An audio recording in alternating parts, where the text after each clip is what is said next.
बिस्मिल्लाहिर्रहमानिर्रहीम।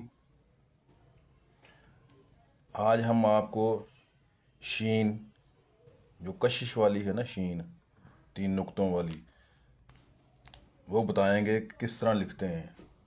ठीक है, ये देखें, बहुत ही आसान है, थोड़ा सा गौर करें।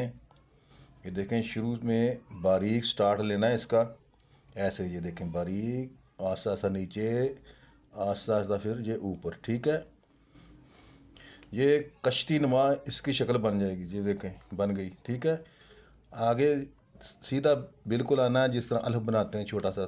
ठीक है, यहाँ से ये गुलाई की, ये देखें, ये यूँ गुलाई होगी और ये हमारी शीन मुकम्मल होगी।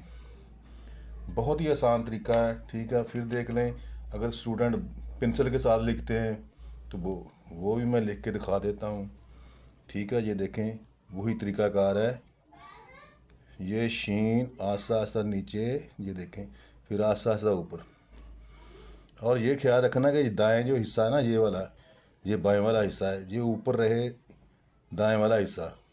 इसी तरह ये वाला है। ठीक, ये देखें, ये ऊपर है, ये नीचे है, ये ऊपर है, ये नीचे। यहाँ से ये वही तरीकाकार सीधा है, यहाँ से ये गुलाई की और ये यूँ नुक्ते लगा दिए और ये हमारी शीन जो मुकम्मल होगी। ठीक है, बहुत ही आसान तरीका है, थोड़ी सी आप मशक कर लें तो आपके लिए बहुत ही आसान हो जाएगा। अल्लाह हाफिज़।